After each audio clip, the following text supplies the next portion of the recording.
السلام عليكم ورحمة الله وبركاته. في هذه الحلقة سنتعرف على ما هو حكم الحلف بغير الله عز وجل. الإجابة على هذا السؤال نقول: الحمد لله رب العالمين، والصلاة والسلام على المبعوث رحمة للعالمين سيدنا محمد رسول الله، خاتم الأنبياء وسيد المرسلين.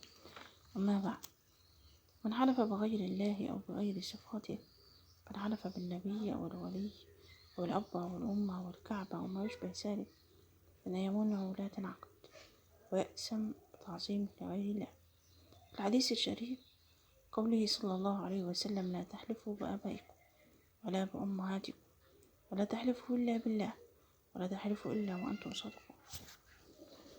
وإذا كان الحالف بغير الله أو بغير صفاته لا يقصد التعظيم بالمحلوف به، وإنما قصد تأكيد الكلام فقط، في هذه الحالة يكون فعله هذا مكروه، وعليه أن يقلع عنه عن ذلك. هذا والله أعلى وأعلم. في الحلقة الآتية سنكمل ما بقى من أحكام الإيمان، في رعاية الله.